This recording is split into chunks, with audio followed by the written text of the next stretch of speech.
being more efficient is very ecological. That's the conclusion here. When we are more efficient, we are more ecological, and of course, it's better for our business, it's better for the patient.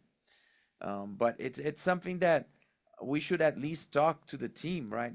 I don't see many practices talking about that. Never ever. Just keep that in mind.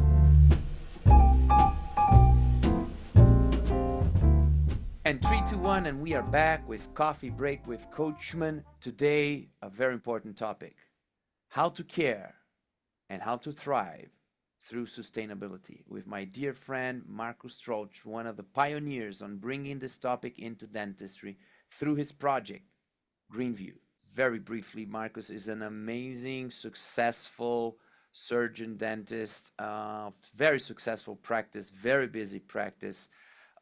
He's a researcher on this field of surgery, implants, and so on, publisher, many articles, speaker. He's on the lecturing circuit.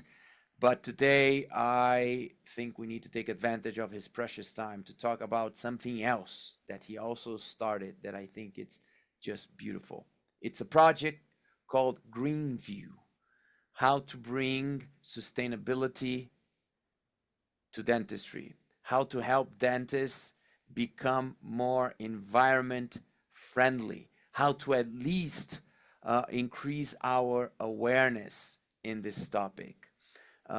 So Markus, thank you so much for being here, but thank you above all for putting energy into a topic that is so important to all humans and to our dear planet. So tell me how this started. Why did you start Greenviu, and when did it start? Friends, thank you so much for inviting me here. And Chris, you have been a role model for me in so many aspects, especially the energy you put into building up whatever you do. Yeah, just pushing things up from the start. That was always an amazing inspiration for me from the first moment on I met you. And one of the things I sort of copied from you, took from you, is the idea, how can I make things better just where I am? This is something that always inspired me about you. Wherever you pop in, things turn out better than they were before. And I think that's very important, that we try to improve the little world that we can influence, the little piece of our society. And sustainability always was something I was always interested in. Not, and that's in our times, and you already pointed to that, in the times we live in, it's very important to point out that it was never a political project. It was always a medical project. And for me and my brother, we were both maxillofacial surgeons. And for us, it was always a scary sight when we left the operation theater and had these heaps and heaps of rubbish leaving behind us, right? Whole baskets of rubbish. And so we started thinking, and that's about 8 to 10 years ago, we started thinking, how can we just avoid that? What can we do differently in our offices, our clinics, and our surgical theaters to make sure we don't have so much waste at the end? Because, and that's always a thought we had in the back of our mind, everything that you as a dentist, that as a medical professional, you throw away at the end of the day is something you paid for in the beginning of the day. All these packages, all these wraps, they don't come for free. That's part of the price of the product that you pay. So we looked at that and said, well, sustainability is very cool. We want to go like from an office structure. We want to go for eco energy. We want to have solar panels on our rooftop of our office. We want to make sure the easiest thing, right? The light bulbs don't burn all day, although we don't need them. We don't want to have the AC running, although it's cool outside.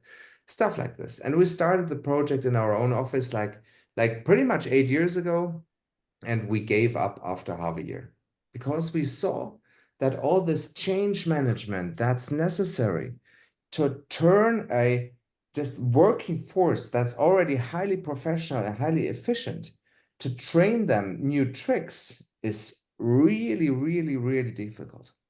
And then we had that sit for a while. And after about a year, we thought, well, all this effort can't be in vain. And second, we still love the idea of practicing a eco-friendly medicine and dentistry, a sustainable approach to it. And then we looked into it. What do we need? We started researching. Now we changed our approach, right? Our first approach was just grab it and do it. That failed. Second approach is sit down and think. And so we sat down, made some literature research, and found, wow, there's nothing. And we started digging deeper. And then we found, okay, there is something. We have amazing data from the UK, for instance, about the footprint of medicine and dentistry in the National Health Service. As they have a very controlled medical system, they can monitor that. We also have data on climate change, how it actually affects human health. And you had that very beautiful introduction where you already pointed out that we have a different world today than it was 8 years ago, right? I mean, the climate crisis still ravaging every day. We have, of course, COVID. I mean, that was a time where you and me, we combined arms and really tried to convince the world that dentistry is not dangerous. And on the other side, dentists are not endangered as we know how to protect ourselves. And we were successful in the end. Remember our podcast that we did together? Yes. All our Yes. predictions came true, Yep. one on one. Yep. So, and then there came the war in Ukraine, a new thing, right? We thought we overcame the idea of one country attacking the other for just taking land. I mean, honestly, look at your biography. Look where you were born, where you grew up, where you live now. We live in a cosmopolitan world. We live in a world where we want to interact, where we enjoy talking to people from different backgrounds, different cultures, not because we want to say, well, I'm better than you, but because we want to look at what can they do better than I can do and learn from them and grow together. That's the world we thought we live in. But we Mm-hmm. found ourselves in a world where that sort of changed. And the idea of sustainability, that was really a pure idea, right? It was not a political idea. It Mm-hmm. was about behaving in a way where we don't harm the planet more than we actually have to. And for us, it was always clear if we practice medicine on a high level, we can never be net zero. That simply doesn't exist. For instance, look at DSD. DSD has changed dentistry to the better. The complex mechanisms that you installed make dentists get better outcomes, have happier, healthier, and more satisfied patients. But this comes for a price, both financially Mm-hmm. and footprint-wise. Advancement causes a footprint. So one of the ideas we got very early in that thought process was we can't claim medicine can ever become net zero. So we have to learn how to lower our ecological footprint while maintaining or even rising the quality of the care we deliver. And Mm-hmm. on the same side, look into projects how we can mitigate the footprint that we necessarily will leave when practicing good dentistry and medicine. Now, And that's Marcus, the core idea of Greenviu, that group.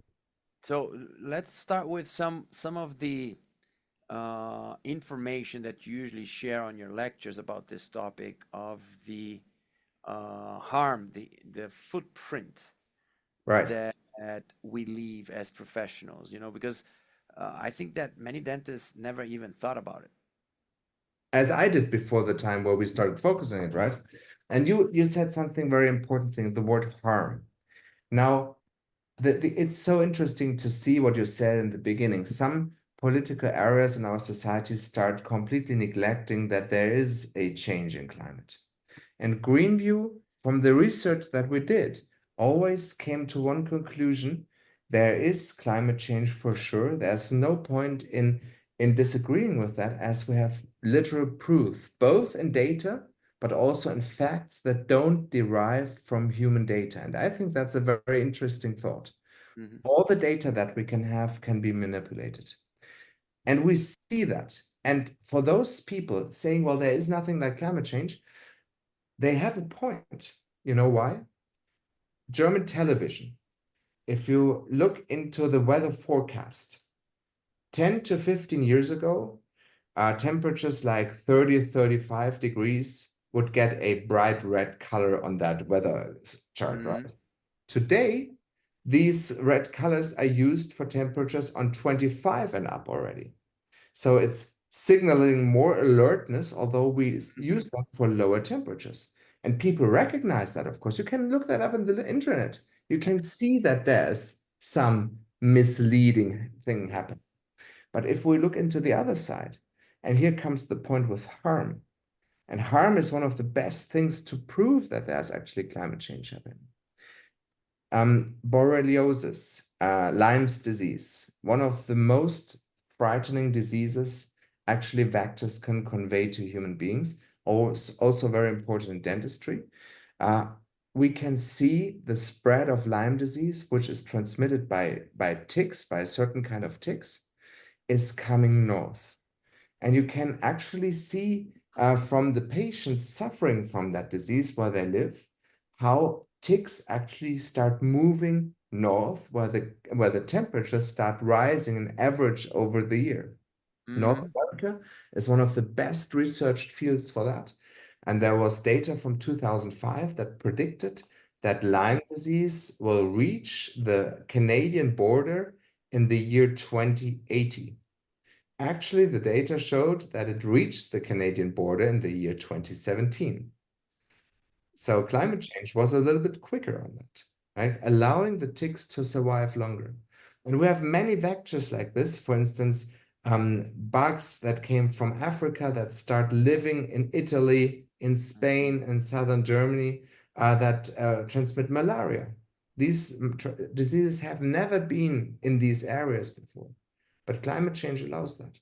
Now, the first data on the harm of climate change to human health comes from the year 1979, the year I was born.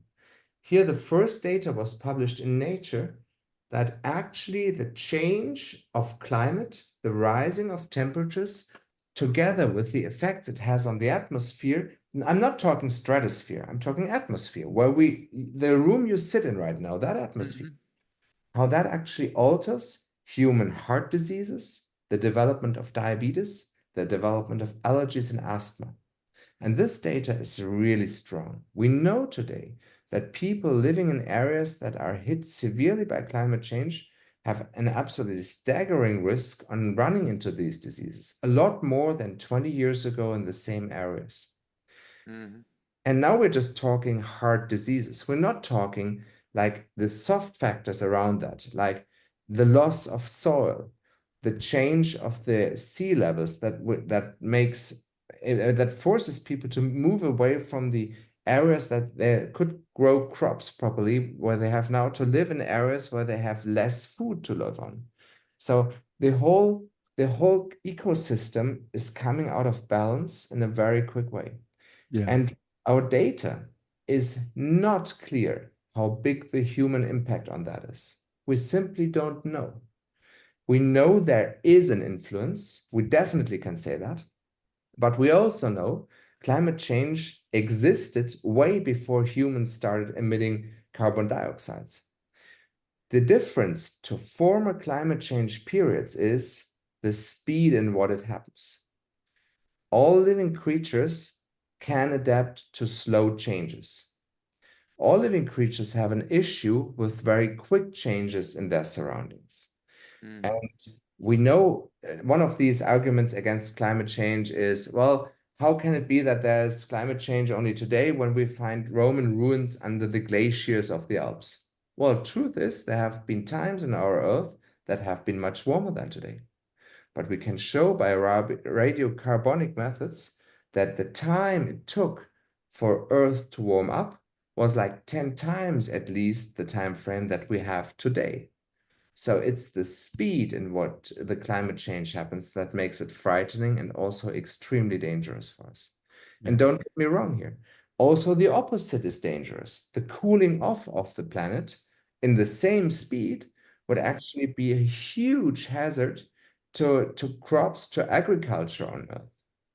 So both ways it goes is difficult. So whatever measures we take, we have to make sure we do that very patiently, but also foreseeingly. The decisions we do today impact the climate in the next 30 years, not tomorrow.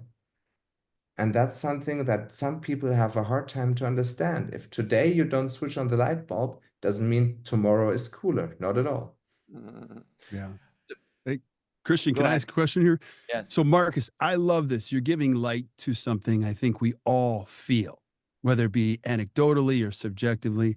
Greenviu, your process or your core purpose has three pieces to it: reduce, replace, compensate. You refer to it as compensation projects. That's great. Can you describe that methodology? Yes. Reducing the footprint is easy, right? Just waste less. And that's the part where economy and ecology go hand in hand. Isn't it interesting that these two words sound so similar? It's the same in German. It's actually in all languages that have at least some Latin roots, these sound very similar because the habit is the same. In the old times, sustainability was a necessity. Waste less so that you have more. That's also good for you and for the planet. So that's the reduce path. Replace is just using more eco-friendly products. And now we go to compensate. Compensate is realizing medicine will always have a significant footprint. We can just reduce it. And now we have to look into projects where we can actually try to mitigate that footprint that we cannot avoid. This is not a carte blanche to waste as much as you want. It is waste less, and what's left, that is what we try to compensate. And we found our partner in the United Nations in their Climate Neutral Now project, where Greenviu is also registered and a official partner of this movement of the United Nations. And here we look into their projects that they run. And usually we will invest into energy projects, because that's the area where you can clearly prove what kind of impact they have. For instance, if you have areas in India that live off burning woods and brown coal to produce their energy, building a water energy plant makes a difference in the footprint of this area by the factor 100, reducing the energy output factor, the carbon dioxide output per energy unit by 100. And this is one of the projects that truly lowers humankind's footprint while sustaining or even improving the availability of the commodity in need. There's various kinds of projects, for instance, reforestation projects and stuff like that. However, we here try to go with the science. And the problem with all these other projects is that we cannot really calculate the effect they have on the footprint of humankind in total. We must not forget that medicine, if it was a country, would be the 5th largest emitter on the planet. Only China, the US, and Brazil, for instance, are bigger. And this shows how huge our footprint as medical professionals in total is.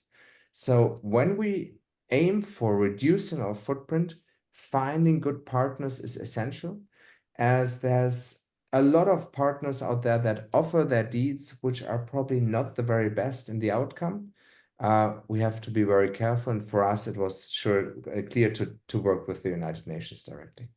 Eco-friendly products, eco-friendly companies became a big trend in marketing. I would say more than 10 years ago, it was a big investment, a positive investment for companies to be able to claim that, right? Right.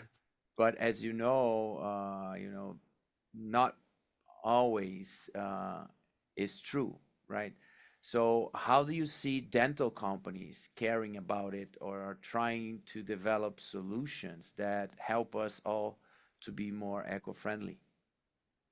You said something very important. If you look in today's advertisements, is eco-friendly something big companies advert right now? Look into car companies, look into computers, look into cosmetics. Do you, in the year 2024, see big marketing campaigns being run towards a brand being eco-friendly? Because I didn't see any anymore. No. It was a big thing, as you said. Yeah. Look into VW. All these big companies did that. Yeah. What's happening right now? Let's look into automotive. VW is at the brink of going completely bankrupt because they completely misinvested with their e-mobility. Nobody buys e-cars. Yes, there are some around. Yes, there are more around than yesterday. That's true. But the scale of new e-cars being bought by the people is dropping, actually. The market is shrinking. Can you explain why?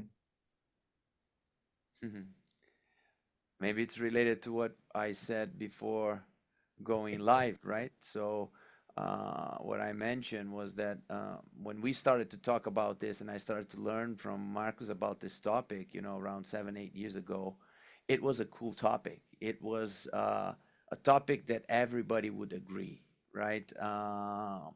It was obvious, and everybody wanted to do something about it. Of course, we knew very little, but it was a positive topic. And unfortunately, after pandemic and after this huge political crisis around the world of right against left, left against right, one side decided that sustainability was their main cause, and the other side decided that sustainability was a hoax, right, or a hoax, or a lie, Right. and they destroyed, both sides destroyed the positive side of Exactly. all of us moving forward and protecting our planet. Um, as we know, extremist is always bad. It doesn't matter if you're an extremist trying to defend your point of view, or an extremist trying to deny the reality, right? And it's crazy that you started your project in a moment where everybody was talking about it, and we had huge expectations that your project would really grow very, very fast. And it did grow at the beginning, and opinion leaders started to embrace. And because of this horrible political movement that we see, suddenly the project is growing much less than it should, right? Absolutely.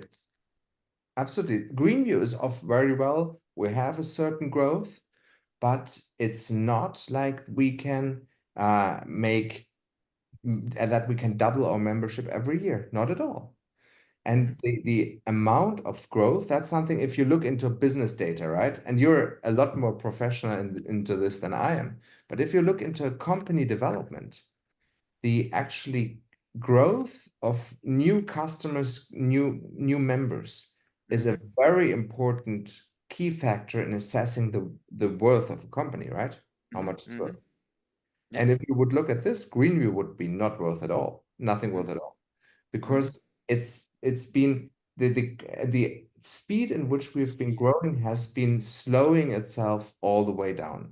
And You, we're you mentioned you mentioned something crazy. You said that I'm even getting backlash when I'm talking about Greenview. People are saying that I'm a communist. I'm a communist exactly. because I'm pushing for sustainability. Because if I'm pushing for sustainability, I'm supporting the climate change speech. If I'm supporting the climate change speech, I'm supporting the left. And I'm supporting the left, I'm against the right. If I'm against the right, I am a communist. Exactly. Isn't that cool? I It's just love it. it's we it's like laughable if it wasn't sad, right? Yes, absolutely is so. And that's something we have seen as a major backlash is the aggressive fight against climate change. People gluing themselves to highways, to airplanes, blocking airports. Destroying art pieces. Yeah, it's absolutely crazy. It has nothing to do with preventing climate change at all. It's just causing more smog and more issues. And at the same time, every time activist, or let's say eco-terrorists behave like this, it causes people to deter sustainability. Although sustainability in its heart has a huge economic basis, meaning if I behave sustainably, I will actually make more profit in the long run. So it's just the opposite of communism, but it's hard to communicate that these days. And we're getting into this maelstrom more and more, getting more and more issues around the world, not only Greenview. Greenview is still well off into this because in medicine and dentistry, you're talking to intelligent people. So even if they have these issues and thinking in the first moments, you can get them off that train pretty quickly, right? But what is not happening right now, and there have been just offices building their reputation on that, very often away from Greenviu, because with Greenviu, we never made our members overpromise things to their patients or to their peer groups. But there have been offices out there that promise to be net zero, that promise to be extremely eco-friendly, and tried to get new patients to come to their offices. And that completely failed. The patients couldn't care less right now. They cared a lot more 2 years ago, but right now they couldn't care less. It is, and in French you would say au contraire, right? On the other side, they expect, if you say I'm a sustainable office, they think, oh, you're worse and more expensive, not coming. And a communist. And a communist. Thank you so much. And you see, here's the trouble for the long run development. On the one side, we all know that this is our last time slot we have to slow down the human part affecting climate change. How big that percentage ever might be, right? Because the data is simply not 100% clear here. But we can all agree that less pollution is good.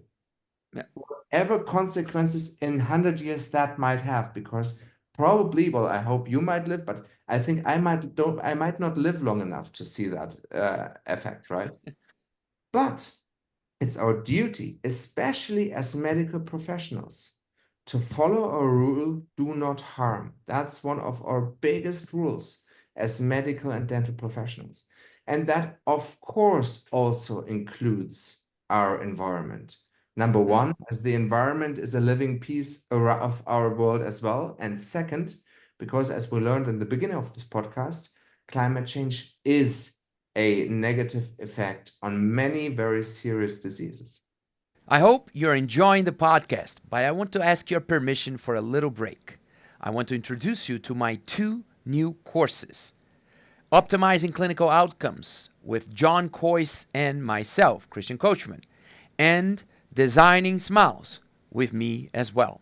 On the course with John Coyce, John and I will share the newest strategies on how to become an advanced digital dentist. On the Designing Smile course with me, it's the first ever course with hands-on, sharing everything I know about how to master smile design skills. Hope to see you there. I love this conversation, Markus. I always want our listeners to take some kind of action. And I know Greenviu has a great community and a great effort, but I also separate this in my mind between the macro and the micro.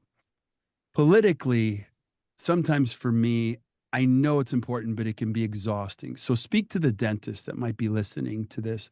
What can I do in my world? Number 2, what can I do to help the world? And number 3, how can you help me as a provider with an infrastructure or a community or even a methodology or a thought process? Anything you would say to that? Yeah, thank you so much. And there's also part of the question from Christian from earlier that I did not answer properly about companies in the dental field going forward for sustainability. So let's take, for instance, Strawman. Strawman is one of our partners from the beginning on. We have several partners. You can see them on our website. And we just allowed companies to become partners where we actually have an insight into their sustainability process. And Strawman is one of the companies that really took to their heart, what can we do to become more sustainable? Camlock, for instance, another company that worked so hard on this. Henry Schein is working on this. So the big companies, some of the big companies are really putting energy and effort into this. But whereas some companies such as Strawman believe and incorporate this as their company DNA, regardless of the economic output it might bring to them, we can see on the market that many products that were made to be more sustainable in medicine that we offered to our members about 2 or 3 years ago, these products are not available anymore because they didn't sell. And here comes the bad news. The market is a lot slower than we all thought in adapting all those steps that could be made. And number one is, of course, look into companies. What can I do tomorrow to become more sustainable? Christian said that we have lots of lectures. So if you become a member of Greenviu, right now, not a lot is happening, to be very honest with you, because we are basically reassorting what we're doing, because the market changed so much in the last, let's say, 8 to 9 months, that we are re-evaluating so many products that right now we tell our members, well, hold your foot.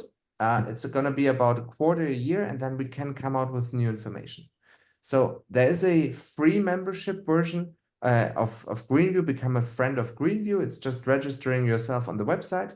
Then you will receive the newsletter, and we'll keep you updated on what's new in true sustainability in medicine industry. Second, when you register for this, we have a guide, 11 steps for tomorrow, that all the offices can take, that cost you absolutely nothing, but save you money in running your office and make you more sustainable. And upmost on this is, of course, control over the use of your consumables and energy output. This is epitome in this, and it's, of course, the easiest step. If you look into my office, we have Germany is one of the most expensive places, thanks to our green government, one of the most expensive places to buy energy in. We pay about 15 to 20,000 euros just for electricity a year. And here comes the funny thing. We're fighting with our local authorities for more than 4 years now to be able to install solar panels on our office building. We were not allowed yet. We're just going to do that now without the official permission. But on the one side, it saves me heaps of money, and on the other side, it makes me a lot more sustainable in my office, right? So these are the basic things that everybody can do. Second is train your team to watch out for that. Because if we look into the footprint of dentistry, and this is something, Chris, in the webinar we did together, this is the first time I ever presented this data, we can prove that for dentistry, about 60% of the footprint of a dental office come from the commuting and the traveling of workers and patients. 60% of our footprint come from that. So if you have a smart appointment management, for instance, if you use digital tools to make as much diagnostics in one step as possible, from scans to x-rays to imaging to DSD, then you end up with the patient having to come back to your office a lot less.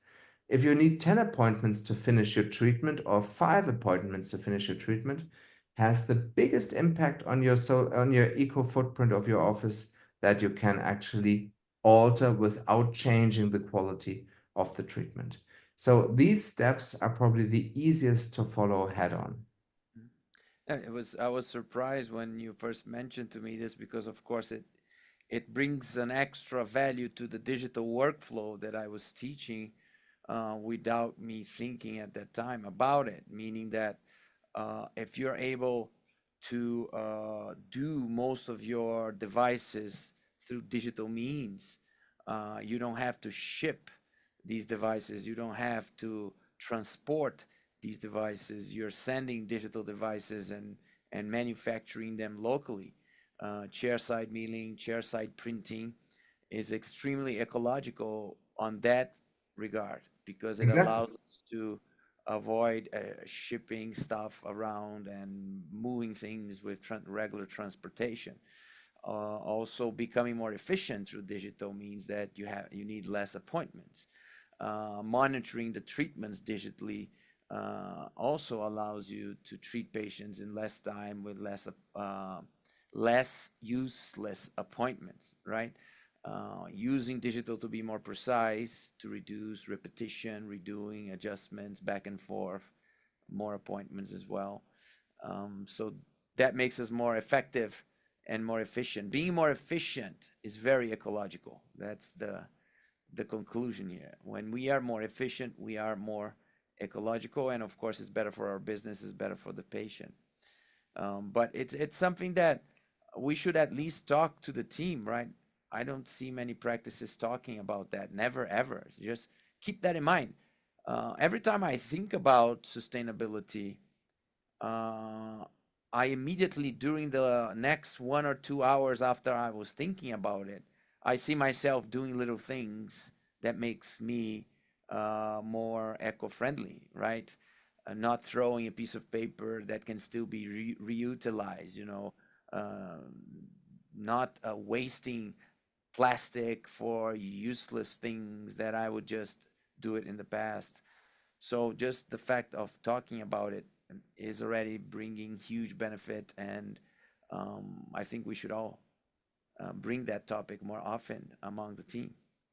Just a little reminder to everybody, let's be more sustainable. Couldn't agree more. And how do you see the project moving forward, Markus? How do you see we pushing the industry a little bit more, or bringing more dentists on board? How can we help you? Well, that's so kind. I think the most important thing is just spread the word that sustainability has nothing to do with green politics. It's a total different ballpark, and sometimes they lead to similar results.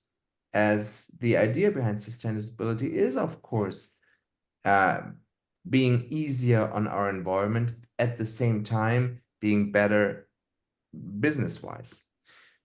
What we will change in Greenviu, and this is coming probably in January, is we will offer different approaches to that, more individually tailored to the various offices, so that you can basically be the prime member that we offer now, with the big calculations that we can actually assess your office, see what we can improve in the long run. So making a thorough ecological and economical check for an office. This is what we will continue to offer. However, we will also offer smaller approaches to that, especially for offices that understand that in the long run, the topic will be re-emerging.